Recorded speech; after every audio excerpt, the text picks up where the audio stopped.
Damian Lillard was held to just 18 points in the Blazers' Game 2 loss to the Lakers last night. Dame was also forced to leave late in the third quarter after dislocating his left index finger while playing defense. X-rays came back negative, and when asked if he'd play Game 3, Lillard responded with, quote, "Oh, I'm playing." Shannon, how effective will Dame be moving forward? Well, Skip, this is something I'm very familiar with. I dislocated the middle finger on my left hand with the brace myself on fall, and then bloop, next thing you know, it was painful, it was swollen, and I ended up having to take, two fingers together. The thing is, for me, I'm catching a ball. I don't have the ball in my hands every single play. And so we're going to see if I'm the Lakers, I'm going to see. But by the way, you're catching 100-mile-an-hour fastballs from John Elway, right? Yes. Who had maybe Well, actually, Skip, it happened to me when I was in Baltimore. Oh, okay, got it. Yeah, it happened to me in Well, then Baltimore. you were not. You were catching 75-mile-an-hour fastballs, Yeah, right? Close. Yeah. And so the thing is, let's see how well he can dribble with the fingers, because normally they work like piano keys. Your hands do, on the basketball. So it's going to be very interesting to see how he dribbles the ball with his left hand. It also plays a major part in the shot. I think what a day, once the soreness alleviate somewhat, Dame will be just fine. The question is, Skip, what is his response to how the Lakers are starting to defend him? Is he going to say, because there are a couple of times, like normally he'll split the double team, or he'll rise up and shoot before the second defender gets there. Yep. What's his response going to be? But I don't think that finger is going to be an issue. It's painful, yes, no question about it. It's painful. And you're scared at first because you look down at your hand, you're like, that's not how my fingers normally look. So once they go back and they got it in place, Skip, yeah, it's painful because it went out of the joint. Now, I've had a dislocated elbow, which was way more painful than a dislocated finger. So I just think the thing is, it'll be a little discomfort. But the thing is, they're not playing today. Ice it, keep it iced. They'll tape it together, and we'll see. I'll be surprised if he plays like this, Skip, because you see those fingers. He got his index finger. I had these two taped together, not the index finger, because I needed to, catch the ball. So I don't think it's going to be that much of a problem, but these guys find a way. He's a shooter. He'll find a way to try to get the ball in the basket. So let's address this issue first. At that point that he hurt himself, it was 3:12 left in the third quarter last night, and they were down 3-0 points. Right. Should he have been in the game at that point? It was a 25-point game as early as 9:01 left in the third quarter. Should Coach Stotts have said, okay, that's enough? Yeah, they were probably hoping they can get a 15-0 or a 19-5 run, something like that, and get it down, and then all of a sudden, they're back in it. He plays major minutes. This was a blessing in disguise because he's playing 42 minutes a night, and he only got 30 last night. I agree. I'm going to give Coach Stotts a break on this one. Yeah. It was still the third quarter. Correct. And to your point, there's probably no more nuclear firepower in this league outside of Steph and Clay than those two. Correct. So they can get going, and we know Damian can get going from logo distance. Right. So if they suddenly caught hot hands for whatever inexplicable reason, could they have come back from 30 down? Probably not, but could they have made it interesting? Yes. Maybe. Yes. Okay, so he's saying, when he was asked about it after the game, why was he in the game? He was playing basketball, said Terry Stotts. Okay. And the point is, that's just who he is and what he does. He plays basketball. Correct. He plays 40X minutes a night. He does. Okay, so I'm good with that. But you're starting to dare the devil at about the 3-minute mark of the third quarter, because he has played too many minutes, and you have played too many edge-of-the-cliff games in a row, which just wears on you psychologically. I thought the Blazers just came out flat last night. I thought they looked mentally fatigued to me. I thought maybe they took their foot off the gas a little bit, like, okay, we won a game.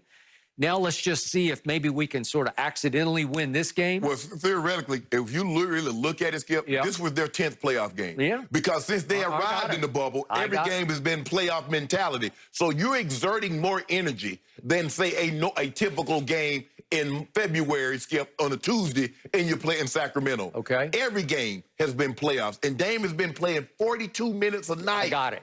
So from what I know about dislocated fingers, as long as you didn't break any of the bones in the finger, and he did not, according to them. X-rays negative. Correct.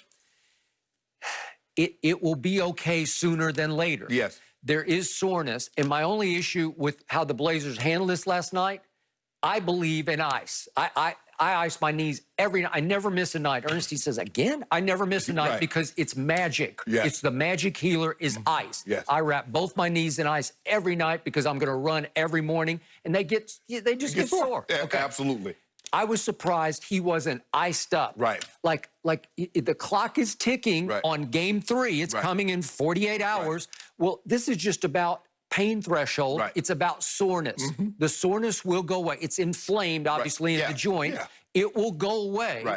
And if you'll help it, obviously you'll take anti-inflammatories, but if you will help it with ice, he should have been it should have been wrapped in ice immediately when he went back to the normally bench. we have to stick out in a ice cup. Freeze the cold water. However you want to do it, it should have been then. So I was disappointed in them. They should have been ahead of that curve because you're just wasting time. The clock's ticking toward game 3. And yet, I do believe that even though it's the index finger, so it's going to affect your handle a little bit. Your crossover, you know, anything. It's going to affect your ability, as you're talking about catching passes, but he's got to be able to catch the basketball also. And it can bother your shot, even though it's the offhand. It can mess with your mind a little bit because it's not going to, with them taped together, it's not going to feel exactly feel the same, especially dribbling, Skip. Because you don't normally dribble. Got it.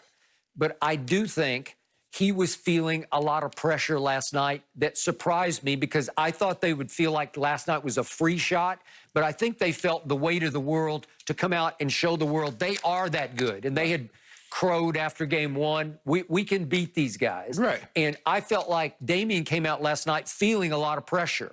This will take some pressure off him because expectations will lower. And now you've got the Willis Reed syndrome. I know our younger viewers won't remember Willis Reed, but he had a bad knee and he hobbled out onto the floor. He tore his quad, didn't he? I think it was quad. I think it was his quad.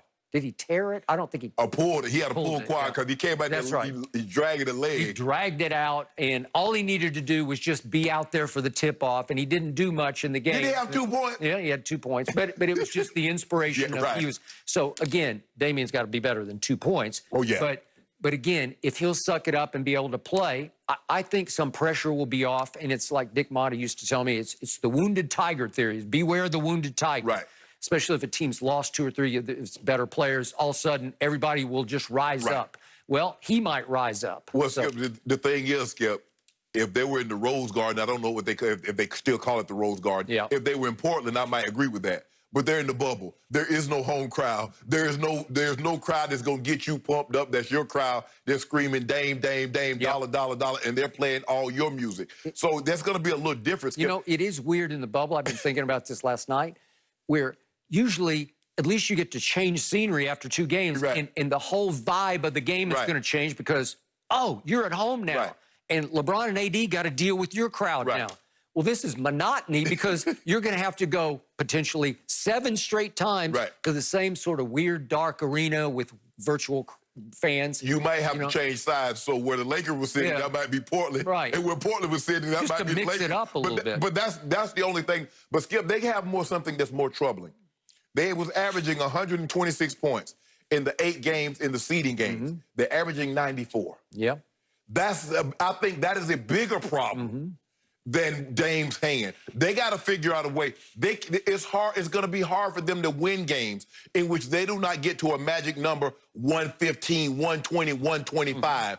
These 100-point games, I don't know if they can consistently win those. But Dame and CJ need to play well. And if one of those guys doesn't play well, the other guy needs to be nuclear. Now, they're capable of that. They're more than capable. But that's the question. Can one of these guys go off? It's probably have to be Dame. Dame needs to average 40 in order for them to win this series. The trapping, if done smartly, is really bothering him. It is. And the problem with him as a superstar is he's only, what do you say, 6 feet? I think he's listed at 6'2", but 6-ish. Okay, Okay, so he can't just say, okay, if you're going to trap me out high, I'll just go post up on Right, you. right, Jordan would just say, right. okay, just give me the ball on the edge of the lane Right. and not let the elbow of the And it's free throw line. harder for him, Yeah. Skip. You trap LeBron. LeBron is 6'9", so he can see the entire court. He can see over that. Mm-hmm. So that's what makes him such a great passer, is that when you try and trap him with the double team, Agreed. Okay, I know where you came from. I agree. So my guy's sitting over here wide open. It's a little more difficult for Dame because he is a smallish guard. So when you get 6'4", you get 6'8", trap him out up high, Yep. it's a lot more difficult for him to see over that.